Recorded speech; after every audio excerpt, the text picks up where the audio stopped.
예레미야 12장 5절입니다. 5절 말씀을 함께 읽어보도록 하겠습니다. 시작. 만일 내가 보행자와 함께 달려도 피곤하면 어찌 능히 말과 경주하겠느냐. 내가 평안한 땅에서는 무사하려니와 요단 물이 넘칠 때에는 어찌하겠느냐. 네. 세계 역사상 가장 넓은 땅을 정복한 몽골 제국의 창립자인 징기스칸은 다음과 같은 말을 남겼다고 합니다. 집안을 탓하지 마라. 나는 9살 때 아버지를 잃고 마을에서 쫓겨났다. 가난하다고 말하지 말라. 나는 들쥐를 잡아먹으며 연명했고 목숨을 건 전쟁이 내게 직업이었고 내 일이었다. 작은 나라에서 태어났다고 말하지 말라. 내게는 그림자 말고는 친구가 없었고 병사는 10만 명, 백성은 어린이와 노인까지 합쳐 200만 명도 되지 않았다. 배운 게 없고 힘이 없다고 탓하지 말라. 나는 내 이름을 쓸 줄도 몰랐으나 남의 말에 귀를 기울이면서 죄송합니다. 태블릿으로 하다 보니 가끔 이런 문제가 생기기도 하네요. 나는 내 이름을 쓸 줄도 몰랐으나 남의 말을 귀 기울이면서 현명해지는 법을 배웠다. 막막하다고 그래서 포기해야겠다고 말하지 말라. 나는 목에 칼을 쓰고도 탈출했고 뺨에 화살을 맞고 죽었으나 살아나기도 했다. 적은 밖에 있는 것이 아니라 내 안에 있다. 나는 내게 고추장스러운 것은 깡그리 쓸어버렸다. 나를 극복하는 순간 나는 칭기스칸이 되었다. 세상의 정복자도 이런 정도 고백은 합니다. 하물며 장차 주와 함께 왕노릇할 하나님의 자녀들이 이 정도 고백 못해서야 되겠습니까? 오늘 말씀을 통해서 우리가 고난을 감당하는 역량을 갖춘 하나님의 사람으로 성정하고자 하는 소원을 덧입을 수 있기를 기도합니다. 오늘 본문을 보기 전에 앞장인 11장 18절 이하의 내용을 잠시 살펴보도록 하겠습니다. 이 부분을 보면은 예레미야의 고향인 아스돗 사람들이 예레미야와 그 자식까지 같이 죽여 일족을 멸하고자 하는 음모를 꾸미고 있는 내용이 나옵니다. 예레미야는 이 사실을 전혀 알지 못하고 있었습니다. 그러나 18절에서 하나님께서 기도하는 중에 예레미야에게 이것을 알게 하셨습니다. 이를 알고 나서 예레미야는 그 배신감 때문에 아주 치를 떨고 손발이 부들부들 떨릴 지경이었습니다. 그가 더 아프게 배신감을 느낄 수밖에 없는 이유가 그들과 이제 단지 친분 관계만 있는 정도가 아니라 자기의 동지라고 그동안 느껴왔기 때문이었습니다. 이 아나돗 사람들은 솔로몬 왕 때 중앙에서 밀려 낙향했던 아비아달 제사장들의 후손이어서 성전 중심의 그 종교 지도자들에 대한 비판의식을 갖고 있던 사람들이었습니다.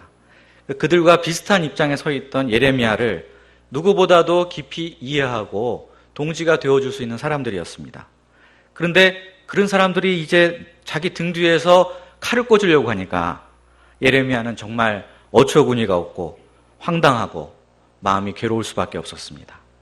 그러면 왜 그들이 예레미야를 죽이려고 음모를 세웠을까요? 이유는 아주 간단합니다. 21절에 이렇게 말하고 있습니다. 여호와께서 아나돗 사람들에게 대하여 이같이 말씀하시되 그들이 내 생명을 취하려고 찾아 이르기를 너는 여호와의 이름으로 예언하지 말라. 두렵건대 우리 손에 죽을까 하노라 하더라. 이게 무슨 뜻이냐면 그들이 하나님의 말씀이 듣기 싫어서 그래서 하나님의 말씀을 전하는 예레미야를 죽이고자 했다는 뜻입니다. 예레미야가 예레미야 1장에서 처음 하나님께 부르심을 받을 때 말씀의 종으로 살다 보면은 어느 정도 고난이 있을 것을 이미 예상하고 각오는 하고 있었을 것입니다. 그러나 막상 이와 같은 고난을 겪어보니 너무 힘들었습니다. 예레미야는 힘들고 답답한 마음을 안고 하나님께 나아가 기도했습니다. 그 내용이 무엇입니까? 우리 1절과 2절 말씀을 다시 한번 읽어보겠습니다. 시작. 여호와여 내가 주와 변론할 때에는 주께서 의로우시니이다. 그러나 내가 주께 질문하옵나니 악한 자의 길이 형통하며 반역한 자가 다 평안함은 무슨 까닭이니까? 주께서 그들을 심으심으로 그들의 뿌리가 박히고 장성하여 열매를 맺었거늘 그들의 입은 주께 가까우나 그들의 마음은 머니이다. 이 예레미야의 기도는 형식상으로는 질문의 형식을 띠고 있지만 사실 지금 하나님께 불평하고 있는 것입니다. 하나님이 공평하지 않다고 항의하고 있는 것입니다. 입은 죽게 가까우나 마음은 멀다고 한 것을 볼 때 이 본문에 등장하는 악인들은 이방인들이 아니라 이스라엘 백성 중에 있던 악인을 가리킵니다. 그들은 겉으로는 하나님을 섬긴다고 하지만 마음은 딴 곳에 가 있는 위선자들이었습니다. 이런 위선자들이 말씀을 전하는 사람의 입을 어찌하든 막아서라도 계속해서 거짓된 평안을 누리고자 했습니다. 예레미야가 생각할 때 이런 악인들은 심판을 받고 선한 사람은 그에 해당한 보상을 받는 것이 하나님의 공의였습니다. 그러나 현실은 전혀 그렇지가 않았습니다. 현실에서 악인들은 뿌리를 내리고 장성하여 열매를 맺고 있었습니다. 아주 잘 먹고 잘 살고 있었습니다. 어찌나 잘 사는지 예레미야가 보기에 하나님께서 그들을 땅에 심은 것 같았습니다. 예레미야는 연이은 질문을 하나님께 퍼붓습니다. 언제까지 이 땅이 슬퍼하며 온 지방의 채소가 마르리이까? 언제까지 하나님께서 인내하십니까? 언제까지 악인들을 심판하지 않으시고 그대로 내버려 두시겠습니까? 언제까지? How long? 언제까지 악인들의 죄 때문에 의인과 짐승들까지 무고한 고통을 받아야만 합니까? 그리고 예레미야는 이런 질문들과 함께 한 가지 간구를 했습니다. 3절 후반절에 양을 잡으려고 끌어낸 것 같이 그들을 끌어내시되 죽일 날을 위하여 그들을 구별하옵소서라고 기도합니다. 양을 도살하듯이 악인들을 좀 끌어내서 죽여달라는 기도입니다. 참 기도치고 너무 끔찍합니다. 어떻게 하나님의 선지자가 이런 끔찍한 기도를 할 수 있을까 하는 생각이 들기도 합니다. 그럼 또 한편으로 생각해보면 이해가 됩니다. 오죽 분하고 억울하고 답답했으면 이런 기도가 나왔겠습니까? 그들이 자기 목숨뿐만 아니라 자신의 아내와 아이들까지 전부 다 살해할 음모를 꾸미고 있다는데 이런 상황이라면 저라도 아마 그냥 피가 거꾸로 솟구치지 않을 수 없을 것 같습니다. 다른 일도 아니고 단지 하나님의 말씀을 전한다는 이유 때문에 이런 위협을 받아야 하는 현실을 예레미야는 도저히 납득할 수가 없었습니다. 이때 하나님께서 예레미야에게 어떤 응답을 주셔야 할까요? 먼저는 좀 속 시원한 해답을 주시면 참 좋을 것 같습니다. 왜 하나님께서 공의로운데 악인들이 번창하는고 선인들이 고통받는지에 대한 납득할 만한 그런 설명을 딱 해주시면 좋겠습니다. 그래서 그랬구나 하면서 무릎을 치면서 깨닫게 되면 답답했던 가슴이 좀 뻥 뚫릴 것 같습니다. 아니면 아이고 예레미야야, 내가 당장 가서 저 못된 놈들을 그냥 떼찌 해줄게. 응? 아주 혼내줄게. 이렇게 다짐을 해주시면 참 좋을 것 같습니다. 말이라도 이렇게 해주시면 참 감사할 것 같습니다. 이도 저도 아니라면 하나님께서 이제 위로를 좀 해주셨으면 좋겠습니다.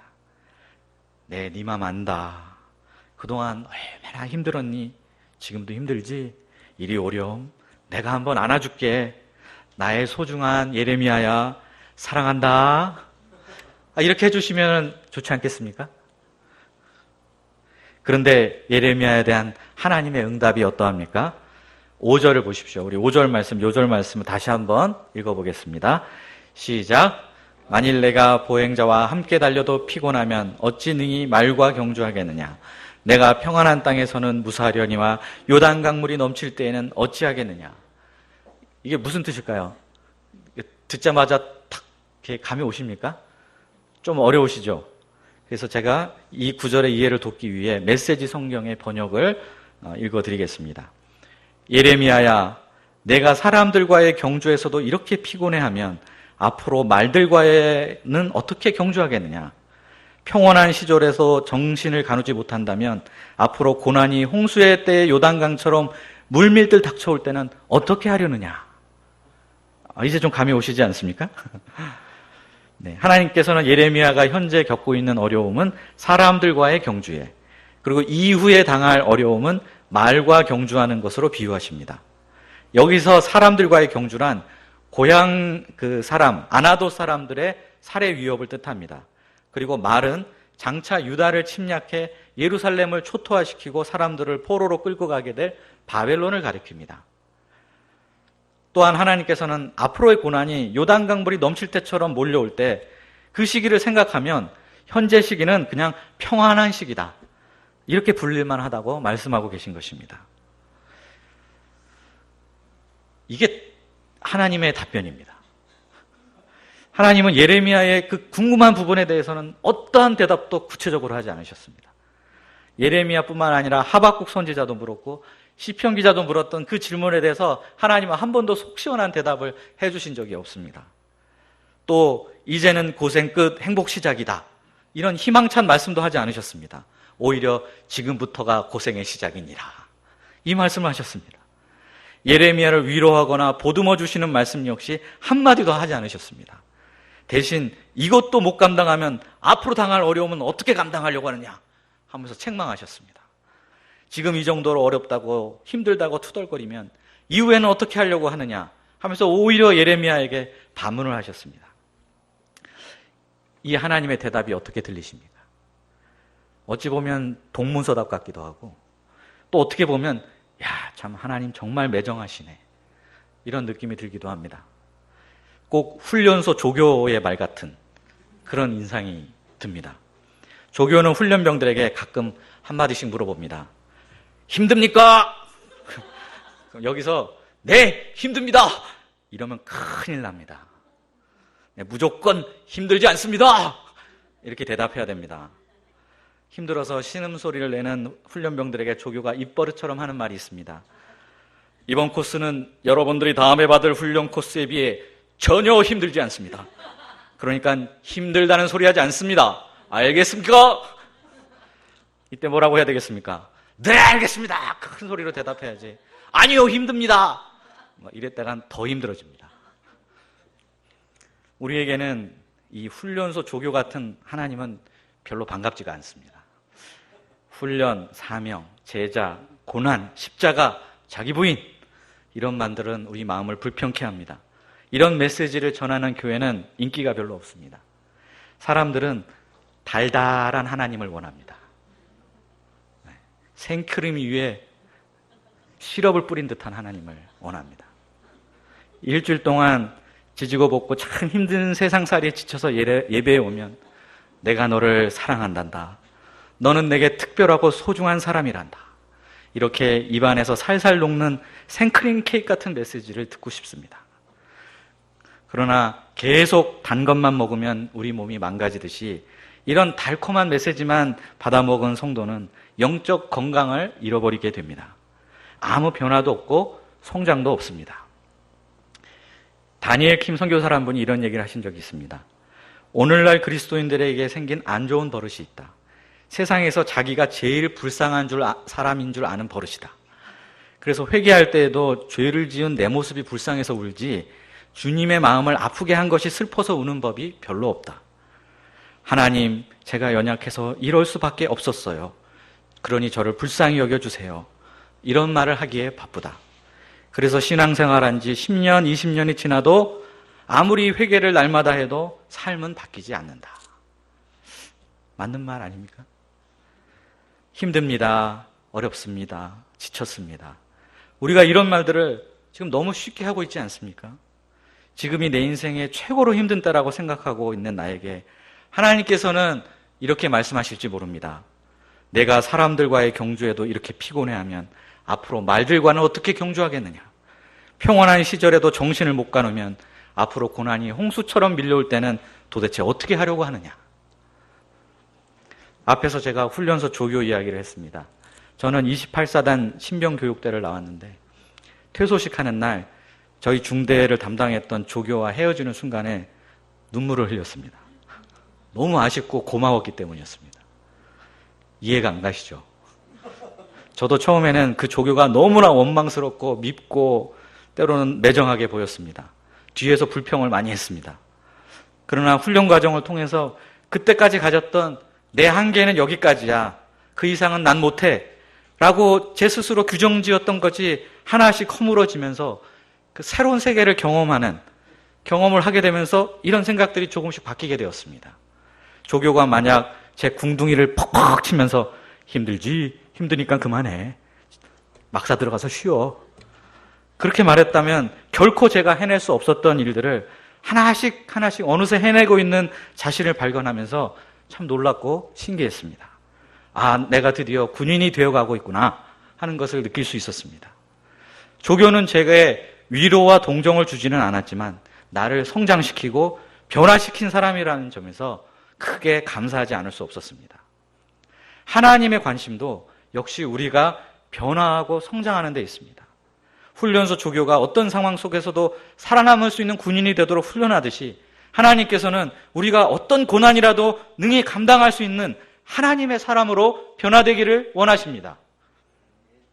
사랑 깡통을 차고 구걸하는 우리에게 값싼 위로나 동정을 주셔서 자기 연면에 빠지도록 내버려 두지 않으십니다. 우리가 성장하되 그리스도의 장성한 분량에 이르기까지 성장하기를 원하십니다. 하나님의 사람은 어떤 사람일까요? 하나님의 사람은 쉽게 흔들리는 사람이 아닙니다. 당장의 일로 낙심치 않습니다. 어떤 일이 닥쳐온다 할지라도 능히 감당할 수 있는 여분의 힘을 항상 비축하고 있는 사람입니다. 자기 연민에 빠져 동정심을 구걸하는 모습은 하나님의 사람에게는 전혀 어울리지가 않습니다. 무릇 하나님의 사람이란 절망의 땅 한가운데에서 천리길을 단숨에 내달린다 하더라도 그 이상을 견딜 수 있는 숨이 여전히 남아있는 사람, 그런 사람이 하나님의 사람입니다. 요즘 우리나라에는 헬조선이란 말이 유행하고 있습니다. 헬조선은 헬과 조선의 합성으로서 마치 지옥과도 같은 한국이라는 뜻을 담은 신조어입니다. 현대 대한민국이 옛 조선이나 큰 차이 없이 비슷비슷하게 형편없다. 그래서 헬조선이라고 했다고 합니다. 한국 사회가 근본적인 사회 문제로 인해 너무 살기 어렵고 삶을 유지하는 것이 고통스럽다고 생각하는 사람들이 이 헬조선이라는 표현에 공감을 하기 시작하면서 널리 퍼지게 됐다고 합니다. 많은 사람들이 헬조선에서 벗어나는 길은 이민밖에 없다. 이렇게들 이야기한다고 합니다.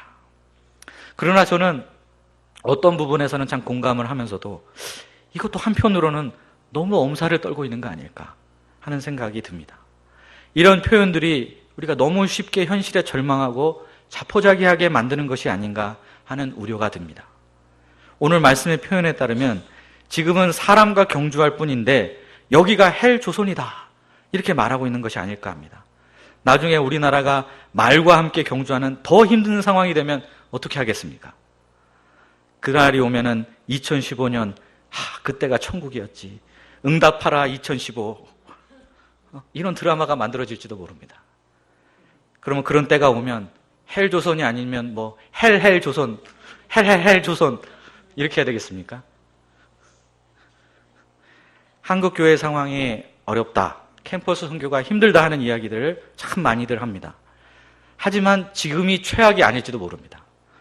최윤식 박사님이 쓴 한국교회 미래지도라는 책을 보면 앞으로 10년 이내에 성도의 수가 400만 명 이하로 줄어들 것이라고 예측하고 있습니다.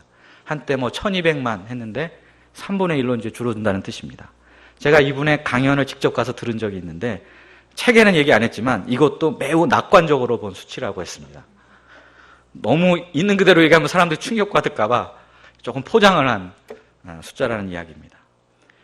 그런데 지금부터 힘들겠다는 소리를 이렇게 많이 하면 앞으로 더 힘든 때가 왔을 때 어떻게 견디려고 하는 것입니까? 우리가 나약해지면 안 되겠습니다. 지금보다 더 강해져야 합니다.